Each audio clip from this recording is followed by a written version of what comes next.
Ada yang belit wire copper kan, dia belit supaya dia tak nak putus. Sebenarnya itu membahayakan kita punya motor. Boleh silap-silap motor akan jadi overwatt, boleh menyebabkan wiring terbakar dan boleh menyebabkan motor kita terbakar.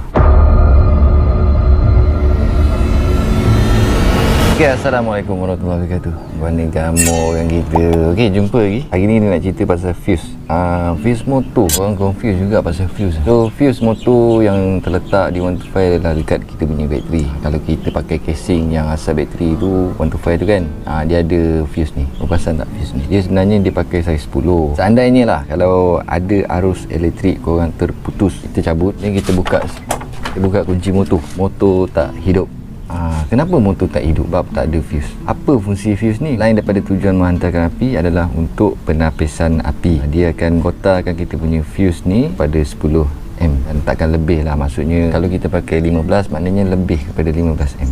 Kalau kata benda ni rosak, contohnya overwatt ataupun lebih kepada volt dia, voltage dia lebih, dia akan putuskan kita punya benda ni kat tengah. Bermakna bila putuskan kat tengah ni, antara link ni dengan link yang sebelah memang dah tak berhubung. Cara dia, korang tukar balik fuse, masukkan balik, korang boleh balik dapatkan api. Kebiasaannya selalu yang terjadi lah, kalau putus ni mesti ada something wrong untuk kita punya motor. Dia tak akan putus dengan saja-saja. Dia akan putus disebabkan kita punya katap tu dah rosak, ataupun dah hantar lebih volt, ataupun kita punya magnet tu dah hantar api tu dah tak stabil, ataupun lebihan api daripada kita punya coil magnet. So tugas fuse ni adalah memutuskan aliran yang lebih kepada apa yang kita nak. Contohnya kita letak 10, mungkin dalam 12 dia support lagi. Bila lebih sangat lebih kepada 15, ini akan putus. Kalau korang nak beli fuse, pastikan motor 125 ni dia pakai 10 saja. Cari fuse yang 10 saja, yang saiz 10. Nampak depan ni saiz 10.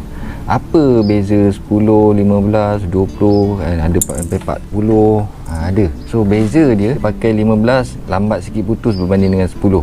Tapi api tu lebih lah kepada 19, 18 baru dia nak putus.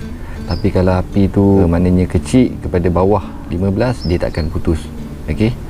So ada juga orang yang pakai fuse besar-besar supaya tak nak bagi putus. Ada yang belit wire copper kan, dia belit supaya dia tak nak putus. Sebenarnya itu membahayakan kita punya motor. Boleh silap-silap motor akan jadi overwatt, boleh menyebabkan wiring terbakar dan boleh menyebabkan motor kita terbakar. Jadi kita tak nak masalah tu berlaku. Kita cari jalan penyelesaian dia, bukan kita mengubah api tu menjadi besar.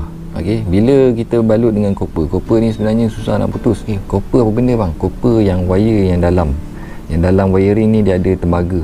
Okey, so tembaga tu dia belit dekat kita punya fuse. Untuk emergency, okey, kita boleh pakai 2 urat je. Paling tinggi pun 2 urat. Kalau kita tengok dalam wire, jap saya ambil wire. Okey, kita ambil dalam wire. Sebagai satu contoh lah, okey. Sebagai satu contoh saja, bukan kita nak suruh buat ke apa, tak. Ni sebagai pelajaran untuk kita pada hari ni. Okey, so ini adalah copper. Kalau korang tengok ni, kalau kita pisahkan, dia ada berapa urat kat sini, banyak urat lah. Biasanya lebih kepada 20, 30 pun ada. So lagi besar wire tu, lagi besar dia punya urat dia ni. Andai kata kita emergency atas highway, atas jalan kampung, tengah-tengah malam, kita perlukan kekuatan bateri untuk lampu kita sebagainya kan, korang boleh pakai wire ni. Tak kisahlah korang pergi cari dekat-dekat mana rumah, pakcik pinjam wire sikit, untuk ambil 2-3 urat saja. Maksimum kita pakai, kalau saya maksimum saya ajarkan pakai 2 urat saja. Kalau pakai 1 urat pun okey. Sebab apa? Kita tak nak overwatt datang kepada motor kita. Kalau kata overwatt, dia akan putuskan lagi kita punya copper ni. Maknanya api kita tu dah besar, dah jadi tak berapa nak sempurna. Cara dia memang kena tukar kita punya katap, ataupun kita punya masalah dengan wiring. Kadang-kadang wiring short boleh juga memutuskan benda ni. Bila short, maksudnya dia kena putuskan api kepada motor supaya motor tak ada masalah tentang wiring. Sebab bila panas, dia akan menyebabkan kita bakar. Sebab setiap wire ni ada getah. So bila panas, korang bayangkan bila panas, getah tu akan terbakar dan boleh menyebabkan motor kita terbakar. Itu simple. Jangan sesekali kita amalkan pakai yang tebal macam ni, kita balut. Okey, macam ni contoh. Kita balut macam ni, memang dia tahan. Korang boleh naik motor tu memang tahan. Tapi korang tak sedar dalam masa yang sama, api besar akan sampai korang punya bateri akan jadi kembung, and then korang punya wiring memang paling bahaya lah. Ini jangan diamalkan. Okey, saya cakap tu untuk emergency. Kalau korang amalkan juga, saya tak tahu nak cakap apa lah. boleh menyebabkan bakar. Tapi terbakar pun motor korang lah. Sebaiknya bila motor kita pakai 10M, kita pakai je fuse yang 10M. So dia mungkin dalam 15 ke atas dia akan putus. Okey, motor 125 ni setinggi-tinggi dia pun kalau kita sempurnakan dengan api dia 14 lebih tu kira okey lah. Okey, kalau kata 15 lebih tu fuse ni akan putus. Okey, so bahaya. And then bateri pun kita pakai jenis yang kalau motor 125 dia pakai 3 apa saya lupa lah kan. Okey, and then pakai fuse yang 10M. Okey, jangan sesekali gunakan fuse yang besar. Saya ada fuse besar. Saya ada fuse yang 20. Okey, yang 15. Okey, kita tengok sini. Yang 15 punya. Yang ni yang 15. Bermaksud lebih kalau ikut kepada test dia akan putus dalam masa 21 hingga ke 20. Dalam masa yang lama dia akan putuskan sebab dia tak boleh support sampai ke 20, tak boleh. Jadi kalau kita pakai 16 tu okey lagi. Benda ni material dia ni macam timah lah, timah. So dia akan mudahkan putus benda ni supaya tak ada pintas-pintas yang berlaku. Okey, ada juga yang saya ada standby jenis 25. Okey, lagi besar benda ni lagi kuat dia punya dalam tu. Untuk memutuskan dalam tu lagi kuat. So dia tak akan putus sebarangan. So lagi besar, lagilah dia punya kekuatan kat dalam tu. Tebal jangan kira. Kadang-kadang ada je yang 25 ni tengok kecil je berbanding dengan 15. Tapi kekuatan dia tu berbeza. Macam 10 korang tengok. 10 nampak besar kan, tapi kekuatan dia tu tak sama macam 15 dan 15 tak sama macam 25. Dia berbeza fuse ni, jangan hantam ikut suka je. So korang pakaikan balik fuse dia. Okey, jangan sesekali tukar fuse. Nak tukar boleh, tanggung sendiri. Okey, so bila korang pakai fuse saiz 10 ngam untuk motor, korang buka switch terus menyala. Okey, tak ada masalah. Okey, dia akan terus menyala. Sebab apa?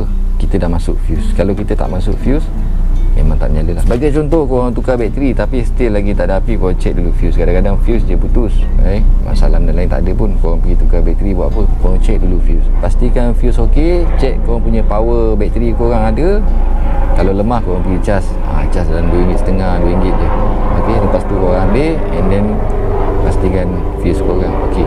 Okey, fuse ni senang je detect dia. Kalau kata putus kalau korang ada test pan light tu pun okey. Test pan light tu boleh juga buat kerja. Test pan light tu sebenarnya paling senang, cuma korang tak tahu voltage berapa lah, sebab dia sekadar untuk arus saja. Okey, pastikan letak kat negatif, hitam tu dekat negatif bateri, and then korang pusingkan kepada 20 ataupun 200 terpulang pada korang. Okey, kalau korang nak pakai 200 pun boleh, 20 pun boleh. So benda ni korang tap je di sebelah sini, tap je. Korang boleh tengok bacaan dia 12.7. Okey, ni kita goyang-goyang. Kalau kita statik betul, dia akan keluarkan keputusan yang tepat. Okey, and then korang tap di sebelah sini.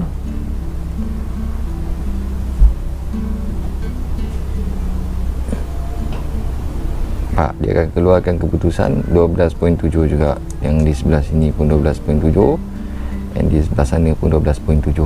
So bermakna fuse korang ni hidup.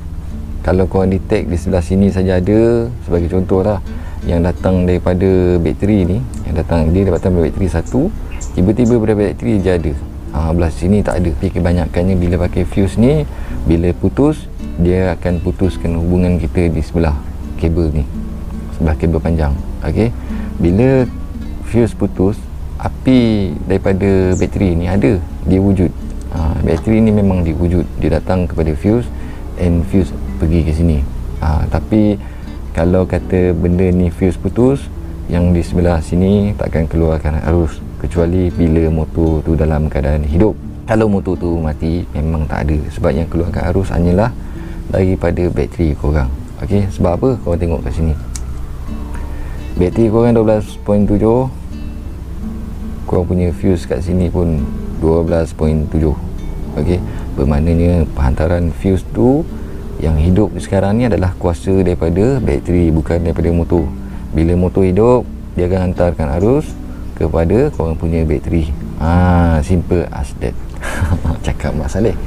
Okey, itu saja kita nak kongsikan pasal fuse. Okey, kita akan pergi ke video seterusnya.